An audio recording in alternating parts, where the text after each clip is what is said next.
Hey, what's good, everyone? What's good? It's a brand new episode of Too Tall Podcast. I am your co-host, Too Tall Hall. My other co-host, Quentin, is on his way. Before we get started, please like, share, and subscribe.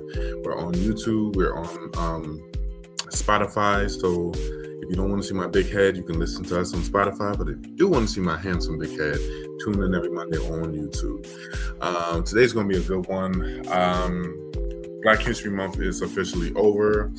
So I want to ask the question that I don't think gets thrown around a lot.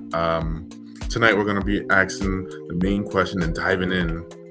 Does Black History Month only matters when it's convenient? And hopefully, we have two guests coming on. My co-host is here, Mr. Quentin. Hello. How you doing? Pretty good. Got a little bit of a cough. Late. Oh, you was on a call? No, I said I have a little bit of a cough. But... Oh, keep that shit away from me. It's good to see you. I was just telling the people at home we are talking about Black History Month. Does Black History Month only matters when it's convenient? You know, Black History Month is over. Well, when this episode airs, it will air on March 1st, and technically it will be over. So we're gonna dive right in. We have two guests joining us. One of them is in the waiting room. Ladies and gentlemen, please help me welcome Danielle. Hi, hey everybody. Hey Danielle. Good to see her, right? She drunk all my liquor and just disappeared from the housewoman. Wait, what? You drunk all my liquor and you just disappeared on us. I had one. Oh, okay. One. Put it out there like that. It was liquor, but yeah. Well, I appreciate you joining us on this cold Tuesday night. Hopefully AJ will be joining us as well. But like I used to say to my former friends, the show must go on, and the show will go on. Before we start, Quentin, how was your day? I always got to check. I had a pretty good day. Yeah, I had a chill day. I actually took a lot of naps today. I needed it. All right, cool. Yeah. All right, so Danielle, you had a good day? Beautiful day. No complaints. How was yours? Good. It was good. I'll leave it at that. It was good. Nothing I can't handle. Likewise. That's work-related stuff. That's all. So, likewise.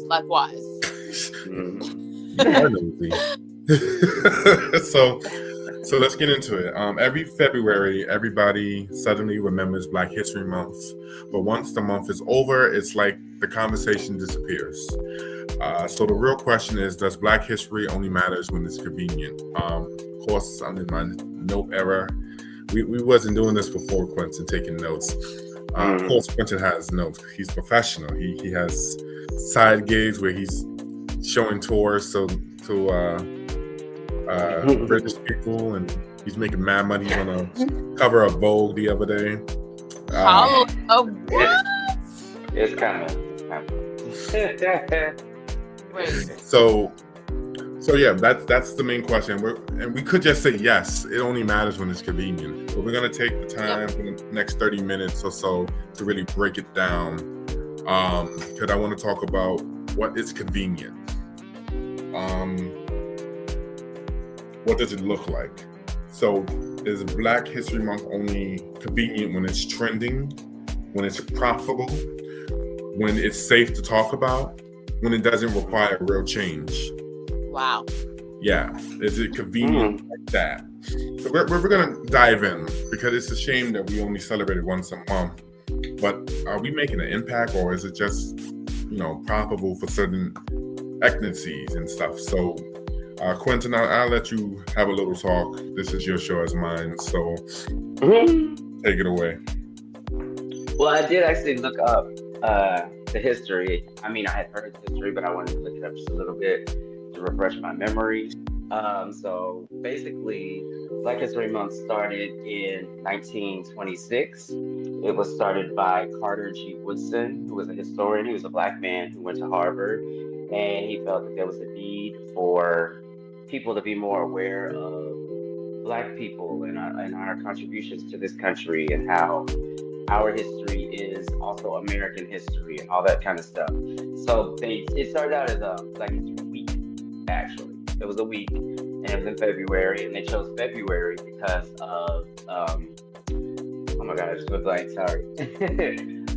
Abraham Lincoln and Frederick Douglass's birthdays are both in February, and those are big figures, or were at the time, big figures to Black people. So that's why they chose February. And then it stayed a week until 1976, when it was turned into a month. And that was through Gerald Ford, who was the president at the time. And it's been a month ever since then. I also followed like the civil rights movement and stuff. But I think it's important. I think it's something that we need to, I honestly feel like it should be more than a month. But we really should take it seriously, and we should try to learn facts and learn things about the history, about Black history, about how it's woven into American society, and how much we really have contributed to this place. And just, we have such a rich history, so much much stuff that doesn't really get taught in school. Like hardly any of it gets taught in public schools. You really have to kind of search out this stuff on your own, or maybe go to an HBCU, historically Black college or university. But as far as what they teach us is very, very, very, very, very little compared to what it really is. And there's still so much we probably don't know, and they don't want us to know. Right? Now, please join us. What do you think? Do you think does Black History Month only matters when it's convenient? And is there more to just this one month? Like, what defines this one month from Black History Month supposed to be in March and April, and just being every day? Honestly, I'm really not sure. As a Black woman, a Black American-born woman, I'm honestly not sure, and it's really odd. And my son, he's 13 years old now. I'm 40. Just for ultra transparency, I'm 40. My son is 13. So I'm a millennial. My son is Gen what? What's after Gen? Gen Alpha. So my son, I'm a millennial. My son is Gen Alpha, and he's worked as a model, a working child actor and model. He's worked for J. Crew. He's worked for Ralph Lauren, which are two of the top hardest brands to book, by the way. And what I was told as a Black woman, I was told to my face about my son, who worked as a model in the child modeling industry. He has a great look for this field. And I was told that Black models might be in trend at time. White models might be in trend at time. Mixed models, what my son is, might be in trend at time. And what you have to keep in mind is your heritage. I was told this by the modeling agency for my son, who's worked for Ralph Lauren, who's worked for J. Crew. You need to keep your own heritage in mind so that your son doesn't get lost in what the current trend is. And I'm like, wow, okay, so Black history is a trend.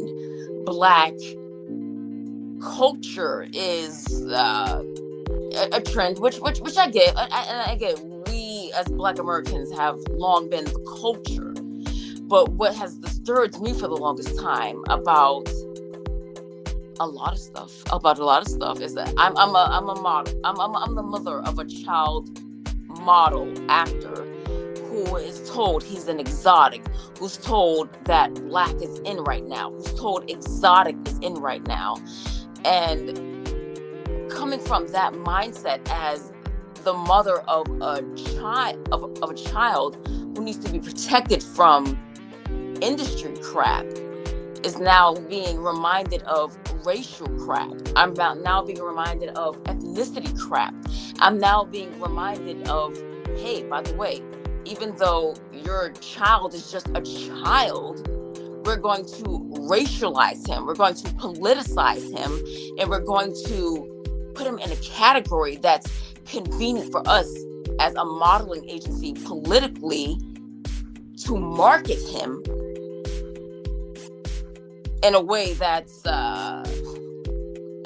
convenient for us, in a way that looks good for us as a predominantly European market, as a market that's not catering to the best interest of Black people in their mindsets. So as the mother of a child who is a Black child entertainer, actor, model, etc., I am very disturbed on a mental level, on a spiritual level, on an intellectual level of what's actually going on in terms of providing a baseline of, hey, this is the moral standard, this is what's good, this is what is allowed for all people of all ethnicities, and that I am now, as a Black woman, being put into a position of, okay, I have a child who is Black, who is in the entertainment industry, who is being pushed as a beauty standard, and I want you, Mom Danielle, aka me, to go along with this narrative that what we're doing is okay. The beauty standard that we're pushing is okay. My son, by the way, I'm a Black woman. My son is mixed race, and he visibly looks stereotypically mixed race. And I was told to push the narrative that this look is what is in. This look is what is marketable.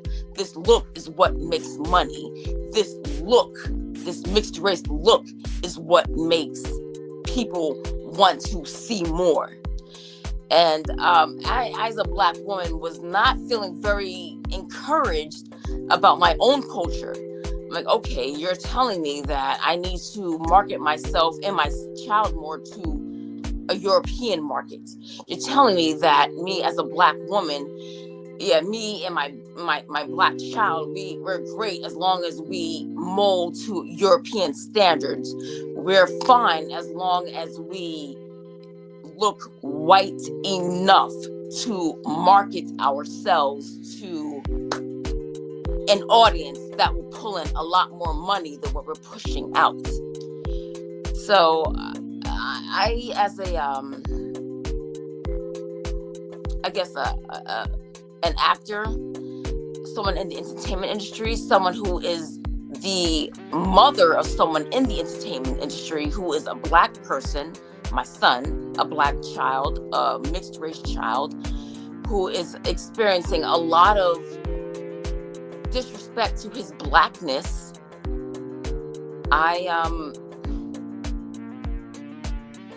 And as a woman, just for the record, who is very dedicated to raising a Black man who is proud of himself and all of the parts of whom he is, I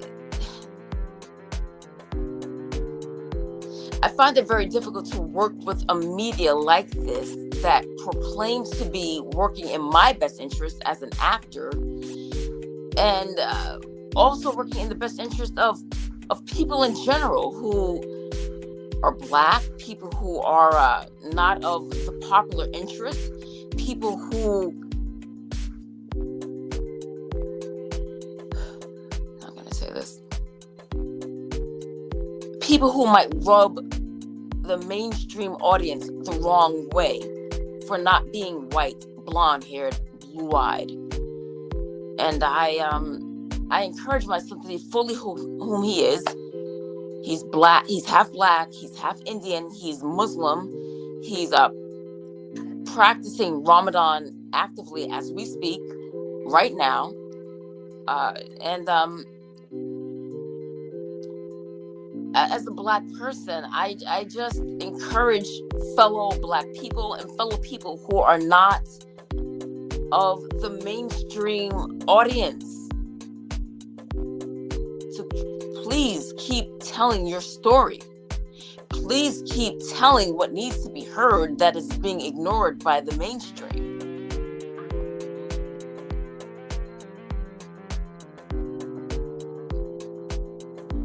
I married an Indian man back in 2011 because he was a Muslim minority at that time. And at that time, I believed I was fully converting to Islam. I was marrying a Muslim man. And this was just what it was. This is just what it was. And looking back at it now, 15 years later, as a Black American woman, I'm saying, you know what? I respect Islam. I respect what my son has chosen to become. But race, as I see it now in 2026, is not what it was in 2011 when I got married to a light-skinned Indian man proclaiming to be Muslim, predominantly Muslim, and that was his leading identity. And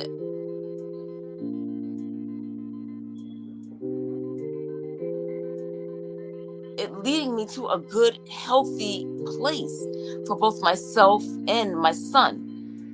It did not.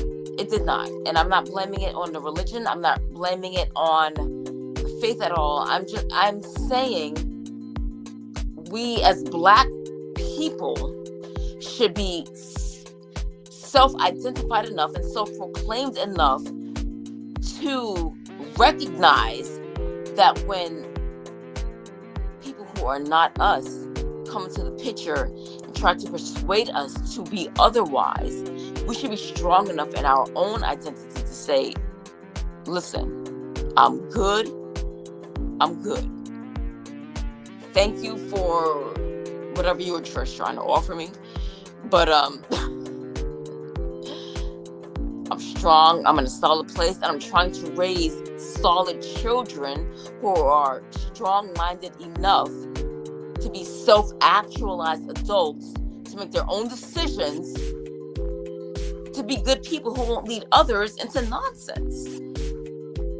And I was led by others into a lot of nonsense. I just was. I wasn't grounded enough in my own self-identity as a Black woman to recognize that when others came along and said, hey, maybe you should consider this instead of Black womanhood, Black American womanhood, I was like, okay, well, why not? And I listened, and it got me into a world of trouble. And I'm open to being eaten alive. I'm open to being eaten alive by the comments, but it's fine. It's more than fine. I just want my son to be in a healthy, safe space, and I want myself at this point to be in a healthy, safe space.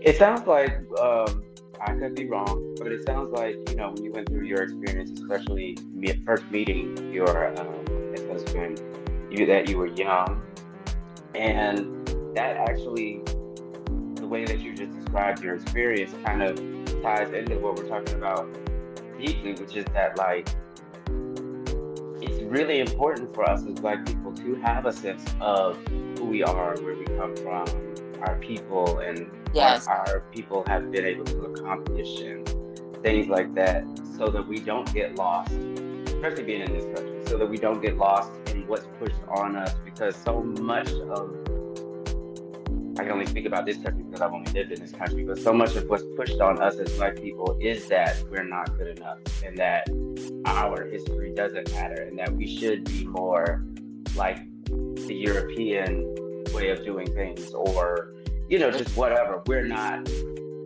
considered the standard of what people want to be, even though they do. But publicly, we're not considered what people want to be. We're considered like something to not be actually. You don't want to be like Black people. That's ghetto. That's whatever. But that seems like even more so why we need Black History Month, and why we need to know about our history and about our people so that we can be rooted in who we are and be proud of who we are so that we're not dissuaded by other people to not be who we are, to love who we are as Black people. You know, you may not know this, but they're doing slavery is in our face and we don't even see it. We're slaves to social media. We're slaves to IG and TikTok, how they use social media to try to whitewash and just have people forget about the past. I look at this movie that just came out with Tyler Perry and Joe went on a college road trip. Did y'all see it? I haven't seen it all yet. I've seen it's good. It has a hidden it has a message, not hidden. It's very out there about, you know, because the Tyler Perry's son in the movie has white friends, and you know he's like, people need to forget about that and forget about the past. You know, it doesn't affect it affects you. From the people that voted, did the marching for people like me, you, and Danielle to vote. It was a powerful movie. It was funny, but it was a message, and I hope people resonate with it. Because I look at social media and how they do everything to try to brainwash you and just not have you focus on what's going on. For example, both lives matter. I'm not gonna bullshit. Both lives matter, but and I wish I had a picture, but you know the anchor from the Today Show, her mom is still missing. It captivated the news, but I found out on Facebook a black boy, I think he's 22, 23, got hung out in Georgia. I found out this was last week. Got hung from a noose. Hasn't yet to make a headline. Really? Yeah. And it just goes to show that even when it comes to media, it shouldn't be a black or white. You know, it really should be all lives matter. But I agree. I truly do think this should be getting coverage as well. Right. You know, and you know, I have a question. Do you think the industry includes black people because they value diversity or because they don't want backlash? You know, there's recently it was Michael B. Jordan. Quentin, help me out if you heard this. Michael B. Jordan and another actor, they was at some British awards show and somebody blurted out the N-word. And I don't know if the dude had Tourette's or anything, but it was making the headlines. Did you hear it? Mm-hmm. So it was Michael B. Jordan and Delroy Lindo. And you know how I feel about Michael B. Jordan, but nobody should be ever called that disgusting word. You shouldn't wait to be canceled or wait to say a bad word in order to understand the meaning of what you're saying and why it hurt. You know, you shouldn't have to get canceled to understand how it affects people. And I find it awfully funny for what you said, Danielle. White people want our culture, but they don't want the pain and suffering that comes with it. Yeah. We didn't just get like this. We didn't have a seat at the table, so we made our own seat at the table, from TV, from pop culture to music. Yeah. And they take it and they use it, and they profit on Black History Month. And you know, go ahead. One thing I just noticed is somebody who just basically uses social media like in a basic sense. I do notice some of my white friends, they use a lot of like AI stuff to recreate a lot of like hip hop, a lot of like mainstream hip hop influential cultural iconic moments. And I'm looking at like these white friends of mine using AI to recreate a lot of like iconic hip hop moments, and I'm like, you're glorifying Tupac's greatest moments. You're glorifying Biggie's greatest moments. You're glorifying, Ludacris's greatest moments. But are you really walking through, their lens as Black men? A lot of my white artists, AI friends, and the answer I'm getting a lot of times is no. We just admire the culture. We like the culture. We like rap music. We like hip hop. We like the trend. And I'm like, okay, well, so you like the concept of being Black, but not reality of being Black. Interesting. So you're picking and choosing which parts of Blackness that are convenient for you and that are working for you, and which parts are not. And you're just saying, you know what, we don't want the inconvenient parts of Blackness, go away. But the parts that give us clout, the part that give us coolness, the part that give us recognition, yeah, come on in. And I'm just like, you know what? Yes. So you're about to say something? Which one? No. Okay. You can go ahead. Oh no, I'm just like, you know what? I'm just recognizing a lot of non-Black Americans picking and choosing which parts of Black Americanness work for them for whatever parts of their lives, and they're just saying, you know what, this works for me, and you know what, I'll take it. I will take it. I will use it because this makes my life better. And I'm looking at these individuals, and I'm looking at how I cannot use those same tactics to make my own life better. And I'm just like, okay, so I'm seeing people who are not even Black Americans cherry picking which parts of Black America makes their own lives better and which parts does not suit them. And I'm just going to leave that part in the past. I'm going to leave that part, not a part of my own narrative because it's not convenient for me. And I'm just like, you know what? Everybody, screw you. Everybody screw you. And I know I should not be taking that approach. That being said, I'm getting a lot of information from a lot of non-Black people, and the information is basically, you know what can I use you, Danielle, Black person, for my convenience? What can I use you for to make my own life better without actually putting any outputs in return? And I'm just like, you know what, I'm over all this at this point. And I don't mean to disrespect anybody, but I'm just tired. I'm done playing everybody's games. And yes. You're about to say something. No, continue. No, I'm done playing everybody's games, and I just don't want to do it anymore. I just don't want to do it. I just want to live my life as wholesomely and as organically as possible without mind games being put into the equation. And what I'm seeing constantly as a Black woman is mind games being put into the equation. And I'm just over it at this point. I'm over it. I'm tired of it. And I just want to live a healthy, productive, prosperous life without BS and manipulation. And yeah.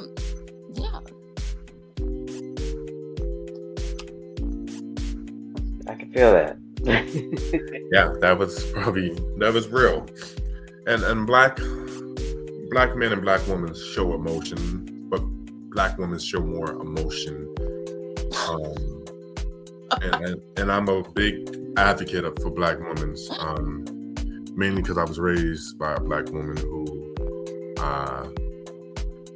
raised me into the man you see today. And you don't have to play their games. Play your own game. Let them, play your games. Put the change the narrative. Right. Quentin, could I have two more questions before we wrap it up? Do you think? I'm going to ask that same question. Do you think industries include Black people because they value diversity or because they don't want backlash? Before you answer that, I dislike when white people, they seem to always, during Black History Month, they want to coddle you and just try to be nice to you because they know about their ancestors and what their ancestors did to your ancestors. You should be nice to a Black person every single day. You know? Why wait till 1 month? You know? Maybe a Black person can help you with that weak ass potato salad you be making, you know? Or for your hairstyle. Period. Maybe the Karen look is out. A Black female knows how to do a good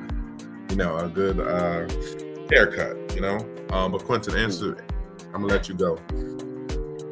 You know, I'll say first off, when it comes like during Black History Month, at least from my own experience, I don't really see that other races really even recognize it too much. I mean, yeah, sometimes on Say it again, shows, I don't see that other races really recognize Black History Month too much when it's going. I mean, just regular people. Like on TV, you know, they may do like some Black History facts or something like that as part of the show. Yeah. But that's just TV. But it's like regular people on the street.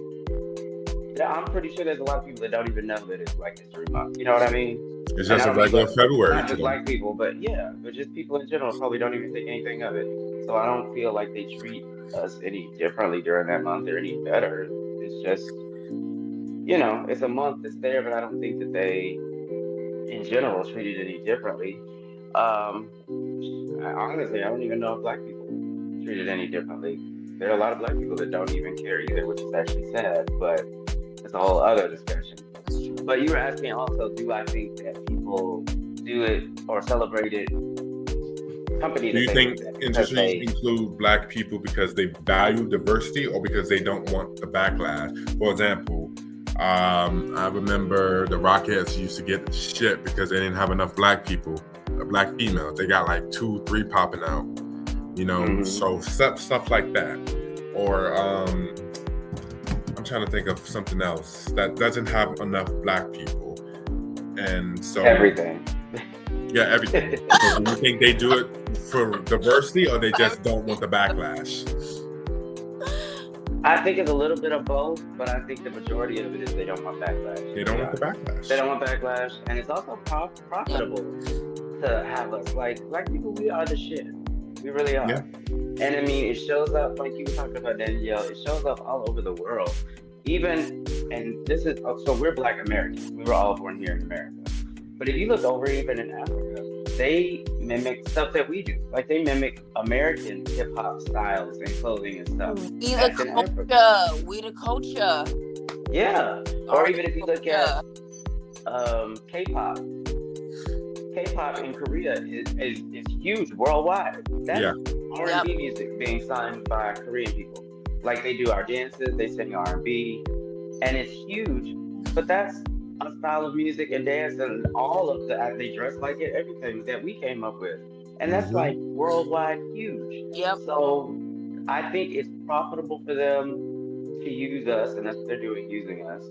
They know that it's profitable to use our stuff. Even on TikTok, all the big dances that go big or everything that goes viral on TikTok, usually it's somebody Black who does it first. Amen. And then a bunch of other races and things start following after, and then they get bigger and bigger, but the person who actually originated it probably doesn't get that big. It's just profitable, and they know that it's profitable to have us. Here's an example. I don't know if either of you, I know you don't hear, but Housewives. There's different, like Real Housewives franchises. There are certain franchises like Beverly Hills that were always white. And then, especially after 2020, people had, made a big fuss about there not being enough Black representation. And so then they would throw in a Black housewife to be in the group. And sometimes you don't necessarily need to do that. Like, just adding somebody Black in just to say you added somebody in, even if like it doesn't fit in the scenario, it kind of makes it. Yeah. It doesn't have the impact that you think it does, because it's like this one sticks out like a sore thumb. You only added them in to say that we have diversity, we have Black people. and not because you really wanted to. I think a lot of times it is people either wanting to profit off of us or just they don't want to smoke when they add in black babies. It's not that they really care too much. There are people who do care, but the majority is for profit. But they know that we bring it for the shit. This is an open question, and then I'll say my 2 cents and we'll wrap up. But do you think we as black people sometimes only support each other when it's trendy too? You know, white people can't just be at a point, do we only support each other when it's trendy? I don't think I go to enough black owned businesses.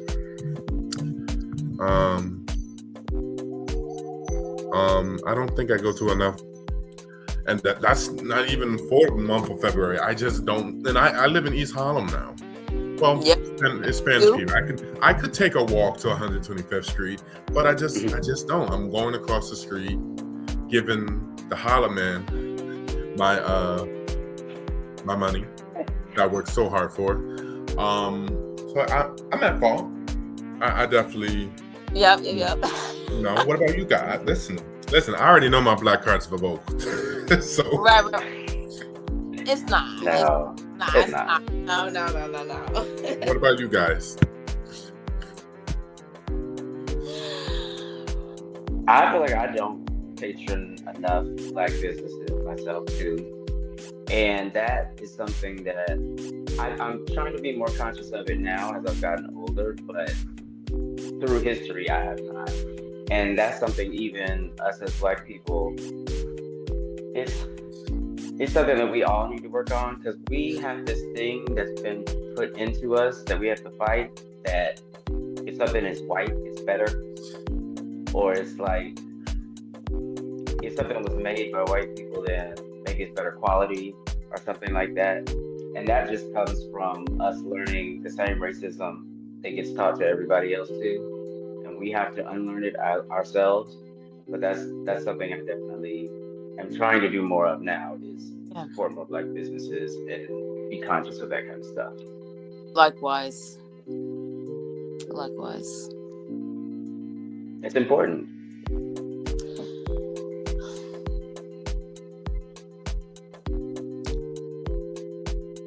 Yeah.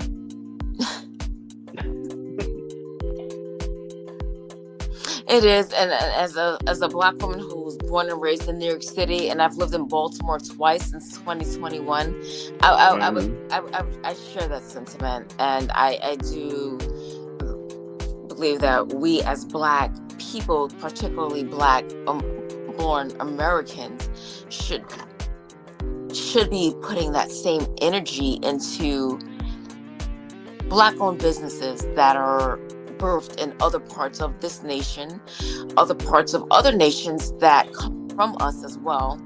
Because one thing I do see a lot of Jewish people supporting other Jewish people.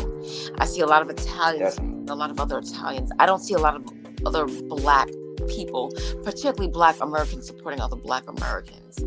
And I think we can take note from other cultures, just in that regard, of supporting our own, supporting our own, building up our own, because I'm seeing so many other ethnicities do this, and we as black Americans are lacking in that department. I'm not saying we're the worst, but we are lacking in that department. And I think we can do better in building each other up in terms of love, in terms of entrepreneurship, in terms of basic conceptual constructs. Hey, this is a great concept that will build us up as a culture 75 years down the line from now. Let's put a coin into this. Let's invest into this instead of criticizing you. Oh, this is going to take 75 years to build up. Other cultures seem to believe in their own. Why do we as black Americans have so much hesitancy? And I don't get it. I love us, but I want us to support us more. I really do. Sorry about that. Support us more. Yeah, exactly. Welcome back, Derek. Yes, sorry Hey, about but that. hey. but you're right, Danielle. It's like when we look at other cultures, we do see that a lot of them stick together. They do support their own. They do support each other, and that's how they're able to sustain. Like if you look at the Hasidic Jew community in Brooklyn, they have their whole own infrastructure. They have their own fire department, their own police department. They have their own schools, their own hospitals. Like they have everything. They spend their money within their community and they keep it in the community. It keeps going. Even like when you look at Koreans who move into black neighborhoods and they open hair shops and stuff like that, they keep their money in their community too, even when they move in our community. They keep it in their community, in our community. And Spike Lee addressed all the way back in 99, 89 when he did Do the Right Thing. Mm-hmm. Spike addressed us back in the 80s. The 80s. Yeah. We're in 2026 now. What are we freaking talking about at this point? It's just one of those things that we are still trying to learn because we were pitted against each other from the beginning as black people, especially black Americans. We've been pitted against each other so much that we're always fighting with each other instead of working with each other. And so it always works against us. We'll build a little bit and then tear it back down. Especially when it comes to everybody trying to get their quote bag. I look at these shows on Zeus. They got baddies. Yeah. Females are really fighting themselves, fighting each other for fame and money, and they clout. White people, clout is the drug. Clout is the new drug. White people know that black people fighting each other, to them it's entertaining and it's entertainment and they love it. Because we add a lot of energy when we're upset with each other. Right. We post it on social media. It's something about two white dudes fighting than two black dudes fighting. And it just gets people invested. And it's a shame that they use this is black owned. Yeah. Yeah, it'd be our, the old saying, it'd be our own people.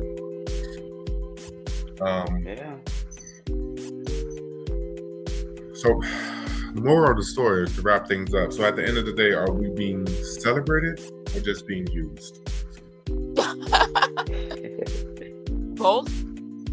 Quite possibly both. I think both. I really think both. I think we're being used to push energy. The bottom line is, if you live in the West, you're in an economy that pushes money, honey.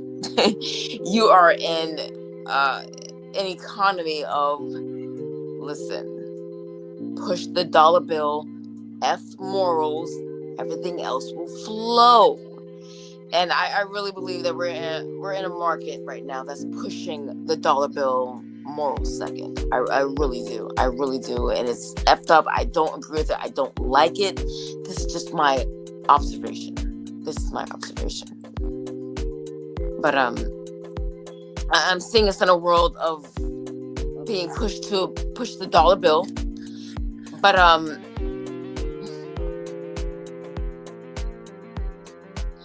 I think we should push love. I think we should push love in this money market. I think we should push love, and I think we should push what helps our fellow man. I really do. I really do. And I think anything else that pushes a narrative of otherwise is simply pushing the narrative of the dollar bill. And that's simply how I'm perceiving things at this point. I could be wrong, but right now I'm perceiving this world to be a world that pushes a market of the dollar bill. Fuck morals. Fuck how you feel second. Fuck spirituality. And you know what? We're pushing an economy of consumerism, and what's gonna bring us our next vacation in Jamaica, our next boat, even though we already own 3 boats, our next vacation home in Italy, you know? Yeah. So, yes. I agree. I think it's both.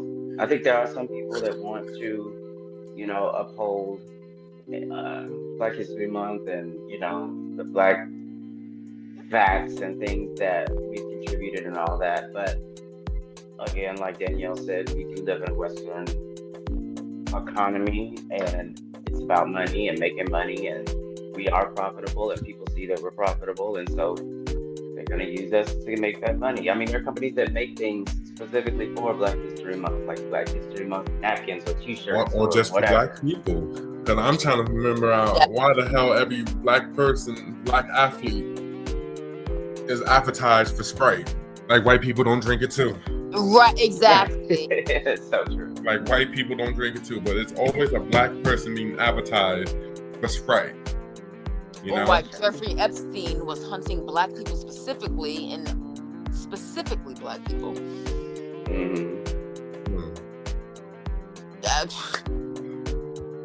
I'm sorry. I'm always going to bring up stuff that others will not bring up. And that is something that has been perpetually brought up over the past 3 weeks. Why was Jeffrey Epstein specifically focused on Black people and hunting Black people in eating jerky specifically from a specific ethnicity of people? I'm sorry. I just see us so often as targets, and people just dismissing it as, oh, well, that's just the way it is. Oh, well, that's just, And I'm just, as a Black American woman, I'm saying, no, I don't know. No, I don't know. Please, clearly explain to me exactly what you are talking about, frame by frame. Yeah, it's disgusting. Frame by frame. What are you talking about? I want to wrap it up with saying Black History Month still matters, but not if it only lives in February, because Black history didn't end. It didn't end. It's still being written. There's still amazing people, young and old, doing amazing things. And social media has its goods, its pros and cons, where we can discover these amazing people doing amazing things. So the real question is, what part of the history are you contributing to? Right. And that goes for people watching, that goes for Quentin, that goes for me, that goes for Danielle. How are you playing a role? I do apologize, I got a nasal nose. But yeah. And I want to thank Quentin for being the definition of Black excellence. For real. He really is. I don't even look at him as being queer, gay. He's just a beautiful Black man. And I can give you the same compliment as well. But you are a beautiful Black woman. So. And likewise. And same to you, both of you. Thank you. We are all Black excellence. Holla. Yes. Period. Can y'all hear me? Yes. Yeah. Yeah. This laptop's acting up, and I'm not about to re-record this, so we're gonna wrap it up. Thank y'all both for coming. Thank you everyone for tuning in to Two Talk Podcast. Like, share, and subscribe. Yeah, remember, Black History is every month. Go out there, be excellent. And if white people are scared, that means you have something that they don't have, and they fear that. Because Black people are smart, Black people are beautiful, Black people are bold, brave, courageous. So keep doing that. And we are resilient. Yes. We are resilient. Very resilient. Very. So yeah, let that be the message. And make Black History Month in a March. Let's make Black History Month happen in a March. And every time you do something, history has been made. All right? So Quentin. And Black history is American history. Yes. Exactly. Thank you, Quentin. Thank you, Q. And we're going to go back. We're going to go back. Have a good night, everyone. One Bye, love. guys.